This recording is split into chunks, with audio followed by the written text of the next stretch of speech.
Our site is starting to come along really well. All we need to do is make it more dynamic. Before we can do this, we need to have some dummy content set up.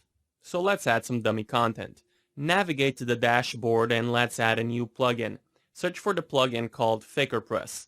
This plugin generates dummy content for us. So install it and activate it. Alright, so once activated, you will see a new menu item pop up called FakerPress. Under it, click Posts. This will allow us to generate some posts. In the quantity, put 6 and 12. Scroll down to Featured Image Rate and set it to 100. Leave the rest of the fields as is and click Generate. This may take a while for some of you. If we go to our posts, you should now see some generated posts. We don't need to generate any more content from FakerPress for now. Let's create one page called About Us. Insert a few words and then publish it. Lastly, let's create a menu. The menu page should be right under Appearance, but you'll notice that it's unavailable to us. This is because we need to tell WordPress that our theme supports menus. Let's learn how to do this in the next lecture. I'm currently looking at a function called Add Theme Support on WordPress's Codex. I'll provide a link to it in the resources section of this lecture. Let's take a look at what WordPress has to say about it. Allows the theme or plugin to register support of a certain theme feature. If called from a theme, it should be done in the themesfunctions.php file to work. WordPress comes with some features that we can take advantage of right out of the box. It is possible and allowed for us to create our own version of these features, but that's beyond the scope of this course. It's also not very common practice to do this, even in commercial themes. So one of these features is called menus. All we have to do is call this function and pass in the menus argument, and WordPress will activate the menus feature. As instructed, let's open up our functions file and call this function and pass in the string menus under the setup section of our file. You'll also notice from the docs that there's a second argument that allows you to specify certain options that come with each feature. However, we'll be fine with the default settings. If you're curious about the various options available, then read up on the documentation to learn more about them. Save your file and then go to WordPress's dashboard. You'll now notice that we have menus under Appearance showing up.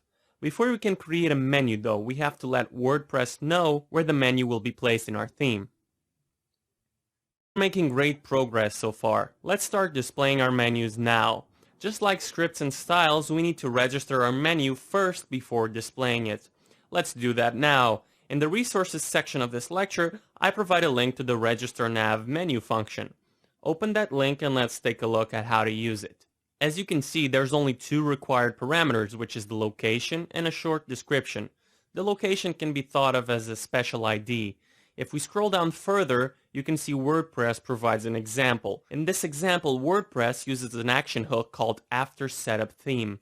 This hook is called when WordPress has initialized our theme and is ready for modifications by either plugins or our own theme.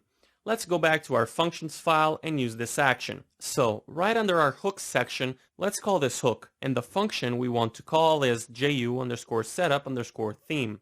Now, we need to create this function. Let's create a file called setup.php in the includes folder.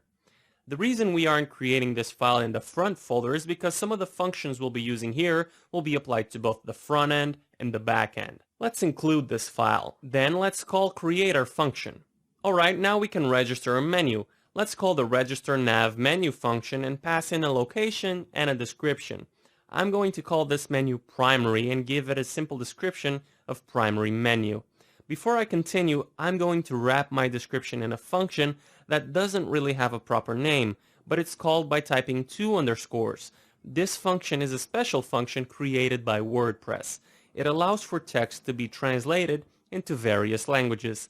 We haven't gone over translations yet, but I'll give you a quick rundown. WordPress comes with various functions for translating strings. The 2 underscore function is just one of the most commonly used ones. When we start talking about translations, I'll show you the various functions available. For now, let's focus on this one function. This function has 2 parameters. The first parameter is the string you would like to translate. The second parameter is the text domain this translation is using. Earlier, we talked about text domains when we created our file header. The text domain is basically the name of your theme folder, in our case, Udemy. So what does the text domain actually do?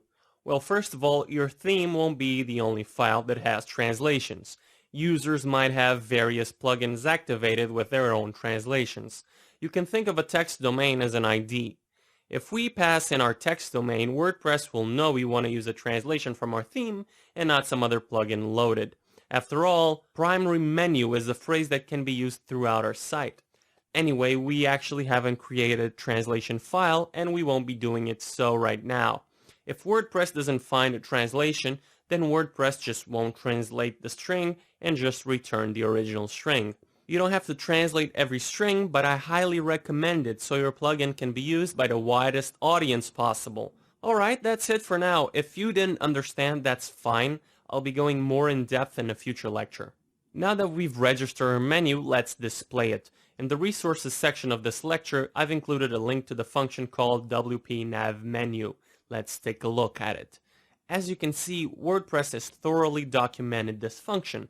It's very powerful and flexible. We won't be going over every bit here since we don't need to use all the options available for us for our theme. Basically, what this function does is generate a menu for us and outputs it onto wherever we call it. So let's do that. Open up your index template and let's call this function in the nav tags. Specifically, you want to find our original static menu and delete it like so. Next, open up some PHP tags and call the function WP nav menu. This function can be called as is and WordPress will just use its default settings, but we don't want that. We have some things we would like to specify. This function only has one parameter, which is an array. So let's create an array, and then in this array, our first item will be theme location. This key's value should be the location name we used in the register nav menu function. The name of the menu we registered was called primary, so this key's value should be primary. Next, let's define the container. The container is simply a tag that is wrapped around our navigation's HTML. WordPress will generate the HTML for our menu. The HTML generated is simply UL and LI tags, or simply known as an unordered list. The container key simply asks if we want to wrap this unordered list with a div or nav tag. Depending on your needs, you can use either. However, our theme is using Bootstrap and we already have our navigation wrapped in a div tag, so we don't want either. So let's just pass in false. Therefore, WordPress won't wrap our unordered list with a div or nav tag. Lastly, because we're using Bootstrap, we want WordPress to add a few classes to our unordered list.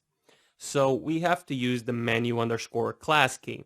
This key's value is list of class names we want to add to our menu. If you have multiple classes, then you just separate them with spaces. In our case, we have two classes called nav and navbar-nav. These classes are specific to Bootstrap.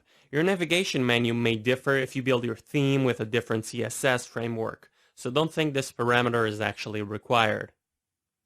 That's it. Now, if we refresh our page, it won't work as expected. This is because we actually haven't created a menu yet.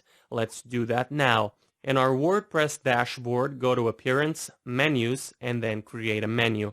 Take quick notice of the Menu Settings section. You'll see that there's a subsection called Theme Location. This lists all the theme locations we registered in our setup file.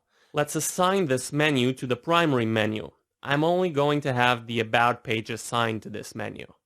If we save our menu, you'll notice our About menu item being generated properly. You can click this if you like and it will work, but it won't display the content. We'll fix that very soon.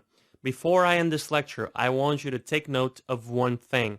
In the WordPress's menu page, you'll see WordPress outputted the phrase primary menu for our theme location. Earlier, I told you about translations and how they're performed. WordPress acknowledged that this phrase can be translated and tried to translate it. Since we don't have any translation set, WordPress then outputted the string as is. I just wanted you to notice that. As this course progresses, we'll be creating multiple templates. Keep in mind that our index template is just the default template WordPress uses when there isn't a suitable template to be found. Our theme should be consistent, and so therefore our headers and footers should look the same. Our templates can get pretty big if we just copy and paste our header and footers.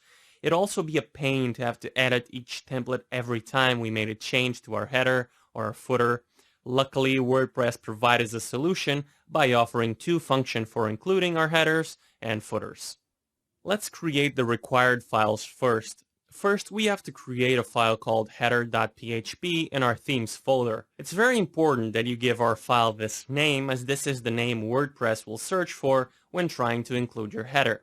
From the index template, let's cut everything from the doc tag to the closing nav tags and then paste it into the header file. Next, let's create a footer.php file. Just like before, we are forced to name it this by WordPress. From the index template, cut everything from the bottom of the file to the opening tag of the footer tag. Then paste it into the footer file. Alright, now all we have to do is include our files. At the very top of the index template, call the function get_header. This function will look for a file called header.php and include it. At the very bottom of our file, call the function get_footer. Just like the header function, this function will look for a file called footer.php. Let's refresh our page and see if everything is working properly. If you see no errors, that means you did everything right. Before I wrap up this lecture, I want you to be aware we're not completely forced to name our files header.php and footer.php. Let's say we have a header called header v2.php and we want to use this header for post templates specifically. Well, all you have to do is pass in the name v2 and WordPress will then search for a file called header-v2.php. Don't worry about prepending the word header or appending the extension .php. WordPress takes care of this for you. This way you can actually have various headers.